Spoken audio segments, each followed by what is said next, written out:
Okay, so this one should be pretty fun. So we have the Golden State Bridge, right? And we want to find an equation that perfectly describes the potential energy of the cables. So we don't care about, like, here, I'll just draw.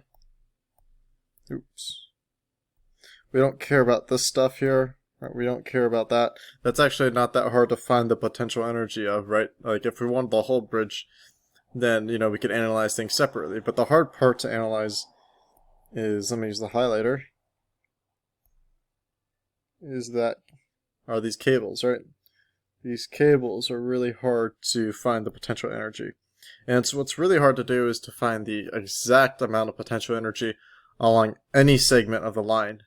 So what I mean by that is, if I tell you just find the potential energy of this part here, right, from the ground to the top of the cable, that's going to be it's actually going to be the same process as the same over here.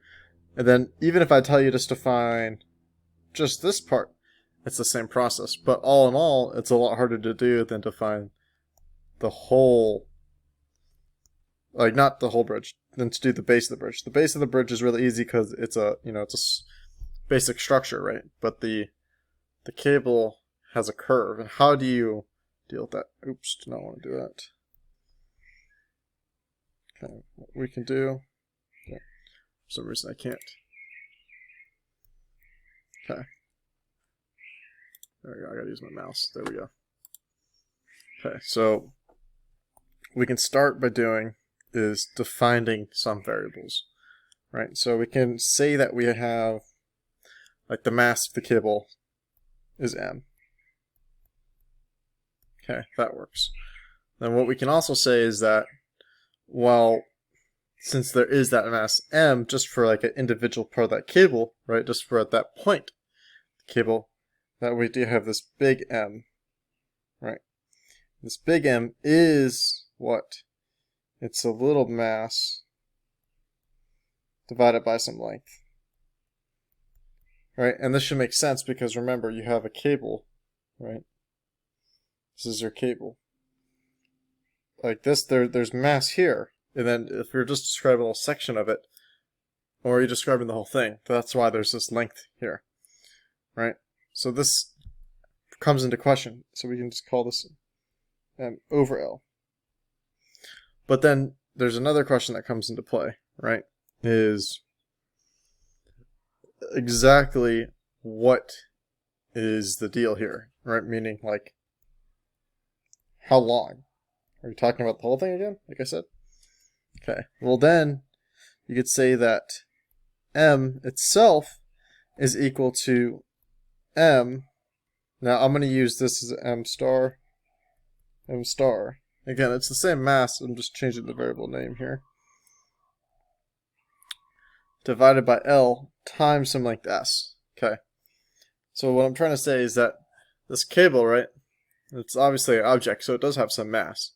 Now, if we divide its length and then times it by the length we care about, then we have the mass that we care about.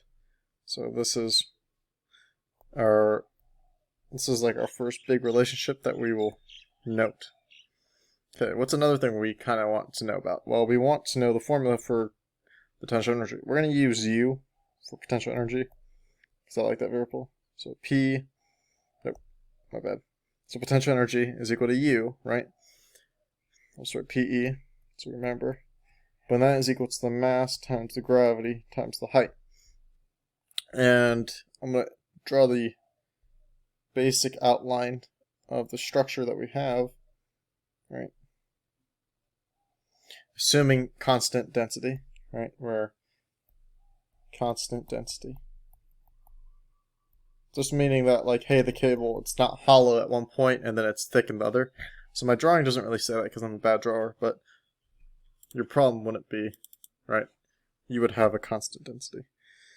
Okay, but we don't know what exact shape this is. This could be y equals x squared, or this could be y equals 2x squared. Whatever it is, all we need to know is that y is some function of x. That's right, y of x. Okay. Right?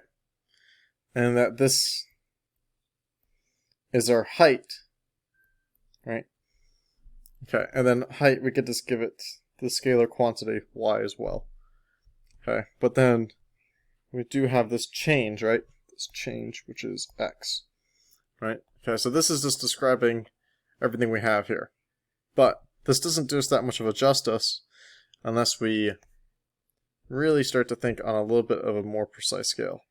So if I just zoom into here, I'm going to zoom in and zoom in as much as I can, and now what I'm going to do is I'm going to carve out a triangle.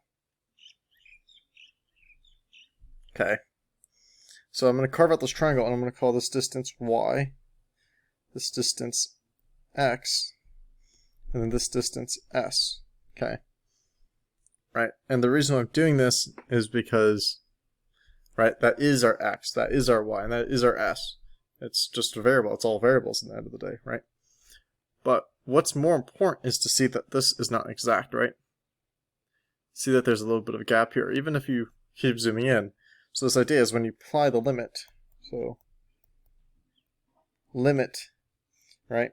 It means that we're going to go, I'll just say, lim.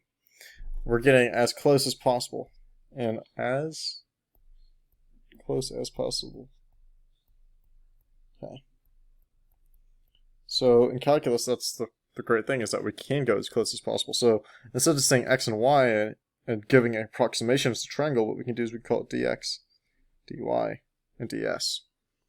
Okay, so now, really, what we're saying is we have some infinitesimal length of x, infinitesimal length of y, and some infinitesimal arc length. But that arc length, if we zoom in all the way, if we apply that limit logic, it's just a flat line, just like dx, dy. Okay. So, what can I do? I'm going to zoom out here. Okay. So, with that logic, I'll draw a little bit more. I'll draw the triangle again, just to make it look better. So, dx, dy, ds. Okay, that's all important to pay attention to, because what I'm about to do is I'm going to use Pythagorean Theorem. So if I do this, right, if I say that we have some distance ds squared, and that is equal to some distance dx squared plus some distance dy squared. Okay. And then you're like, well, what's this useful? Well, what happens if you divide everything by dx squared? Right? You'd get ds over dx squared equals to 1 plus dy dx squared. That's what you'd get. You'd say, that's still not very useful to me. I'll tell you, okay, that's fine. But what if we knew that if we had a certain formula, arc length, right? If we went back to Calc 3, I believe, we learned that arc length, we call it s, right, is equal to the integral from b to a square root 1 plus y prime squared. And what's another way for saying, oops, did not want to do that again. One second, I'm just trying to make this look a little bit nicer. What's another way for saying y prime? It's saying dy dx. Dx. Right, so as you can see, what we're about to do is we're about to go to that. Okay, that's the trick. So we're going to use arc length and this idea of potential energy and this relationship to create one formula that tells us a lot of information, and it tells us the exact way we can describe the energy of the system using just its cables alone. Right. Okay, so let's scroll down here. Okay, so for us, right, we want to make this look kind of like this. So what can we do? What we can do is, well, we can times out dx squared. So we want just ds by itself, really. So we go ds is equal to 1 plus dy dx squared, right? Oh, sorry, one second. Let me not skip a step on you guys. I'll just go like this. ds squared. And we have a dx squared. And then if we take the square root, right, we just want ds by itself. We get ds is equal to 1. And instead of calling it dy dx, I'm going to call it now y prime, right? Y prime squared dx. So look at that. We have just actually derived the arc length formula. All right, all we have to do is just put the integral on the other hand side. But before we do that, let's note that this is ds right here, right? So if we see that that is ds, and we see that there's s here, but remember, like I said, the mass is changing as long as the length is changing, and you know the side is changing as well. So what we see here is that, let's write down the equation again. M is equal to m star divided by ls. What we really have is we have dm, the differential mass is equal to this finite given value, right, this very specific value, divided by length ds. So, like what I'm saying, no star here. What I'm saying is, again, right, we have this rope, or like I'm saying, a cable, right, and the mass is very specific, right? You only care about the mass for some distance ds, right? And that's what this equation, this relationship tells us. So now, if we see that this is ds here, and that this is ds here, let's apply that. Because again, we just want our end goal is what? It's to get mgh, right? We want an equation. Right, we don't care about arc length really, it's just a tool in this case. So I'm going to go down a bit here. Oh, don't want to go all the way down. I'm going to insert this guy into here. Okay, I'm going to insert everything here. This is ds, this is ds. I'm going to insert it into there. All I'm going to do is just rewrite what dm is. Okay, so we said dm, right, is equal to m star divided by L, then insert, right, inserting the square root here, 1 plus y prime squared dx. And again, we see that mgh is equal to our potential energy, U.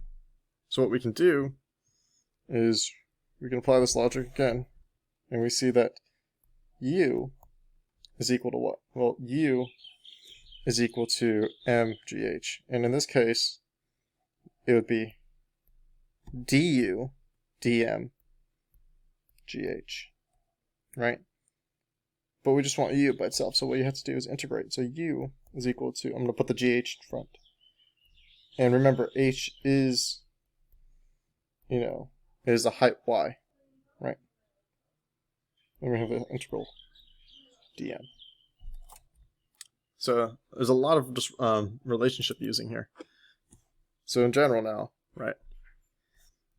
Right, I'll start going green. So we see that for us, u is equal to the gravity times the height, and then this integral, and this is dm, and this is dm, right? Okay, well, all that means is that we go m star divided by L, right? M star divided by L, square root 1 plus y prime squared dx. Okay, and notice that this is a h here, right? But to make this equation very specific for any sort of situation, not just one situation, I'm going to call it gy. Okay, and I'm going to erase the integral sign real quick and put the y over here. Because y is an important thing, because y is a function of x. Y is a function of x. Let me just write y of x. right? So like the distance of the cable changes along x. That's what I'm trying to get at. So again, this equation can tell us the potential energy as long as we know where we are on x. It can tell us that, exactly. So we have m star, which is our given mass unit, L, which is our length here, right? And then y, which is our given height at any infinitesimal moment, and y prime, which is our derivative at that, and they're integrating from dx. So I'll just call this a, b to a, b to a. Okay, there we go. This equation is perfect. It can describe everything that we want along the cable. Well, we can describe the potential energy along the cable. Like, even if this cable looked like this, guys, it could still describe the mass, right? There we go.